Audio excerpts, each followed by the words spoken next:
नमस्कार मित्रों, आप सभी का हृदय से स्वागत है।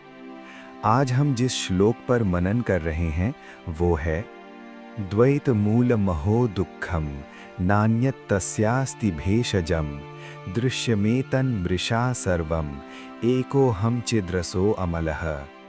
ये श्लोक अत्यंत स्पष्ट शब्दों में कहता है कि संसार के सारे दुख की जड़ द्वैत है और इसके अतिरिक्त कोई दूसरा उपाय नहीं है, और जो कुछ भी दृश्य है वो मृषा है और मैं एक ही शुद्ध निर्मल चेतना स्वरूप हूँ।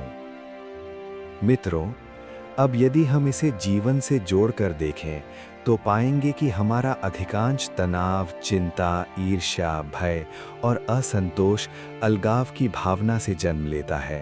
क्योंकि जब हम स्वयं को दूसरों से अलग मानते हैं तब तुलना शुरू होती है और तुलना से ही असंतोष पैदा होता है। फिर वही असंतोष धीरे धीरे दुख का रूप ले लेता है। जब हम सोचते हैं कि मैं अलग हूँ और दूसरे अलग हैं, तब स्वार्थ जन्म लेता है। फिर अपेक्षाएं बनती हैं और जब अपेक्षाएं पूरी नहीं होती तब पीड़ा होती है, और हम समझ नहीं पाते कि ये पीड़ा बाहर की घटना से नहीं बल्कि भीतर की अलगाव भावना से उत्पन्न हुई है। द्वैत का अर्थ केवल इतना नहीं है कि दो व्यक्ति हैं, बल्कि द्वैत का अर्थ है भीतर ये धारणा कि मैं सीमित हूँ, अधूरा हूँ और मुझे बाहर से कुछ प्राप्त करना है ताकि मैं पूर्ण हो सकूँ। और यही भावना हमें लगातार खोज में रखती है, और खोज के साथ भय भी जुड़ा रहता है कि कहीं जो मिला है वो छिन न जाए। इस श्लोक में कहा गया है कि दुख का मूल द्वैत है, क्योंकि जहाँ मैं और दूसरा का भेद है वहीं संघर्ष है, वहीं प्रतिस्पर्धा है, वहीं असुरक्षा है और वहीं भय है। परंतु जब ये समझ गहराती है कि जो कुछ भी दिखाई दे रहा है वो परिवर्तनशील है, अस्थायी है और अंतिम सत्य नहीं है, तब पकड़ ढीली पड़ने लगती है। दृश्यमेतन मृषा सर्वम का अर्थ ये नहीं कि संसार अस्तित्वहीन है, बल्कि इसका अर्थ है कि ये निरंतर बदलने वाली अभिव्यक्ति है। और यदि हम बदलती हुई चीज़ों को स्थायी मान लेते हैं तो स्वाभाविक रूप से दुख उत्पन्न होता है, क्योंकि जो बदलना है वो बदलेगा ही। जीवन में हम रिश्तों से जुड़ते हैं, भूमिकाएं निभाते हैं, जिम्मेदारियां उठाते हैं, और ये सब स्वाभाविक है। परंतु जब हम अपनी पहचान इन भूमिकाओं से जोड़ लेते हैं तब द्वैत और गहरा हो जाता है, क्योंकि फिर हर आलोचना व्यक्तिगत लगती है, हर असफलता अस्तित्व पर चोट लगती है और हर परिवर्तन असुरक्षा बन जाता है। दोस्तों, ये श्लोक हमें जीवन से भागने को नहीं कहता, बल्कि जीवन को सही दृष्टि से देखने को कहता है। क्योंकि जब हम ये समझते हैं कि मैं मूल रूप से शुद्ध चेतना हूँ और जीवन की घटनाएं उसी चेतना में उठती और मिटती लहरों की तरह हैं, तब भीतर एक स्थिरता जन्म लेती है जो परिस्थितियों पर निर्भर नहीं रहती। एको हम चिद्रसो अमलः, मैं एक हूँ, चिद्रस हूँ अर्थात चेतना का रस हूँ, और अमल हूँ अर्थात निर्मल हूँ। ये वाक्य कोई अहंकारी घोषणा नहीं है, बल्कि ये आत्मस्वीकृति है, क्योंकि यहाँ मैं शरीर या व्यक्तित्व नहीं है, बल्कि वो साक्षी है जो सब कुछ देख रहा है।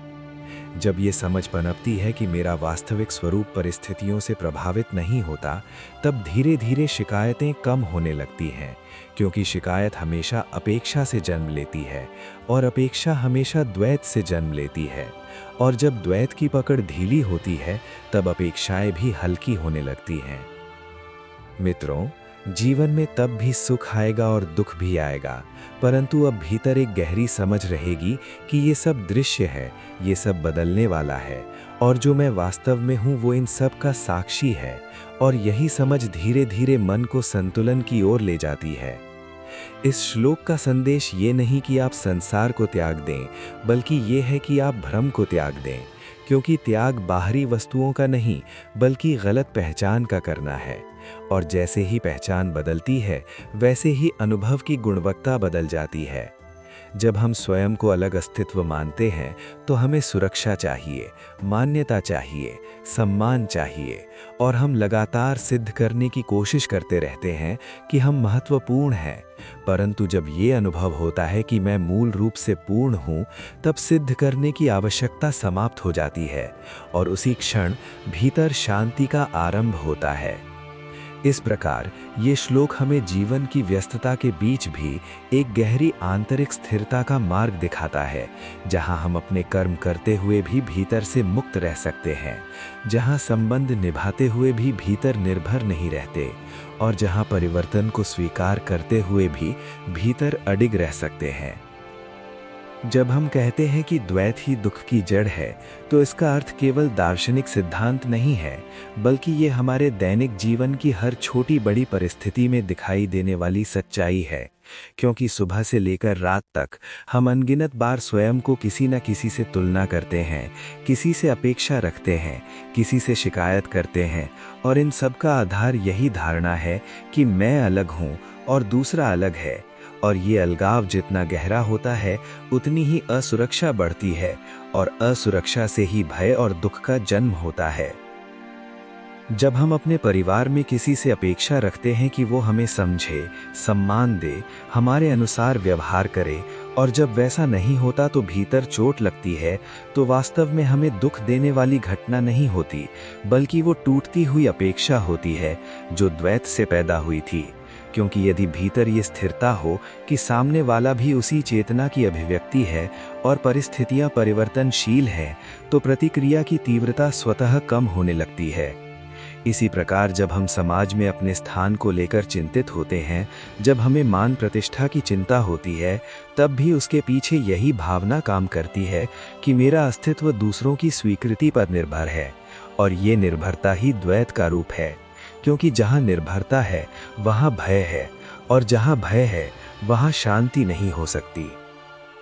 ये श्लोक हमें सिखाता है कि दुख से मुक्ति बाहरी व्यवस्थाओं से नहीं आती, क्योंकि यदि हम परिस्थितियां बदल भी दें, लोग बदल भी जाएं, स्थान बदल भी जाए, तब भी भीतर का अलगाव बना रहेगा, तो किसी न किसी रूप में दुख फिर लौट आएगा। इसलिए उपचार बाहर नहीं, दृष्टि में परिवर्तन में है। जब हम ये समझते हैं कि दृश्य में तन मृषा सर्वम, अर्थात जो कुछ भी दिखाई दे रहा है वो निरंतर बदल रहा है, तो हम धीरे धीरे पकड़ छोड़ना सीखते हैं। क्योंकि जिसे हम स्थायी मानकर पकड़ रहे थे वो वास्तव में क्षणिक है, और जो क्षणिक है उसे स्थायी मानना ही भ्रम है, और यही भ्रम बार बार निराशा का कारण बनता है। दोस्तों, जीवन में सुख भी आता है और दुख भी आता है, परंतु यदि हम ध्यान से देखें तो दोनों ही स्थायी नहीं रहते। सुख भी बदल जाता है और दुख भी बदल जाता है, और जो ये परिवर्तन देख रहा है वो स्वयं परिवर्तनशील नहीं है। वही साक्षी, वही चिद्रस, वही निर्मल चेतना है। और जब ध्यान उस साक्षी में स्थिर होने लगता है, तब अनुभवों की लहरें हमें उतना विचलित नहीं करती जितना पहले करती थीं। यह एकोहम का अर्थ अहंकार की घोषणा नहीं है, बल्कि ये समझ है कि मूल रूप से चेतना एक ही है जो अनेक रूपों में प्रकट हो रही है। जैसे एक ही आकाश अलग अलग पात्रों में सीमित प्रतीत होता है, पर वास्तव में आकाश कभी बंटता नहीं, उसी प्रकार चेतना भी शरीरों और व्यक्तित्वों के माध्यम से भिन्न दिखाई देती है, परंतु अपने स्वभाव में वो एक ही है। जब ये अनुभव गहराता है कि सामने वाला भी उसी चेतना की अभिव्यक्ति है, तब द्वेष कम होने लगता है, क्योंकि द्वेष हमेशा भिन्नता की भावना से पैदा होता है, और जहाँ एकत्व की झलक मिलती है वहाँ करुणा सहज हो जाती है, और करुणा के साथ मन का बोझ हल्का हो जाता है। इसका अर्थ ये नहीं कि जीवन में सीमाएं नहीं रहेंगी या व्यवहारिक भेद समाप्त हो जाएंगे, बल्कि इसका अर्थ है कि भीतर का संघर्ष कम हो जाएगा, क्योंकि अब हम भूमिका निभाते हुए भी अपने मूल स्वरूप को नहीं भूलते, और यही संतुलन आध्यात्मिक परिपक्वता है। धीरे धीरे ये भी स्पष्ट होता है कि हम अपने विचार नहीं हैं, क्योंकि विचार आते हैं और चले जाते हैं। हम अपनी भावनाएं नहीं हैं, क्योंकि भावनाएं बदलती रहती हैं। और यदि हम ये सब नहीं हैं, तो फिर हम क्या हैं? और इसी प्रश्न के भीतर प्रवेश करते करते साधक उस मौन उपस्थिति को पहचानता है जो हर अनुभव से पहले भी है और बाद में भी है, और वही उपस्थिति अमल है, निर्मल, निष्कलंक। जब इस पहचान में स्थिरता आने लगती है, तब जीवन की परिस्थितियां पहले जैसी ही रहती हैं, परंतु प्रतिक्रिया बदल जाती है, क्योंकि अब प्रतिक्रिया स्वचालित नहीं होती, बल्कि सजग होती है, और सजगता के साथ निर्णय स्पष्ट होते हैं, और स्पष्टता के साथ जीवन सरल होने लगता है। द्वैत का त्याग बाहर के संबंधों को तोड़ना नहीं है, बल्कि भीतर की गलत पहचान को छोड़ना है, और जब पहचान बदलती है, तब धीरे धीरे भय कम होता है, क्योंकि भय हमेशा किसी सीमित पहचान के खो जाने का होता है, और जो स्वयं को चेतना के रूप में जान लेता है, उसके लिए परिवर्तन केवल एक प्रक्रिया रह जाता है, खतरा नहीं। जब साधक इस सत्य को केवल सुनता नहीं, बल्कि भीतर अनुभव करता है कि द्वैत ही दुख की जड़ है और एकत्व ही शांति का स्रोत है, तब धीरे धीरे जीवन में सरलता आ जाती है, क्योंकि अब कठिनता कम हो जाती है, पकड़ कम हो जाती है, और विरोध कम हो जाता है, और जो शेष रहता है वो सहजता है। और इसी सहजता में, इसी जागरूकता में, इसी निर्मल चेतना की पहचान में दुख का वास्तविक उपचार है। मित्रों, इस प्रकार ये श्लोक हमें सिखाता है कि दुख से भागना समाधान नहीं है, बल्कि दुख की जड़ को पहचानना समाधान है, और जड़ है द्वैत की धारणा।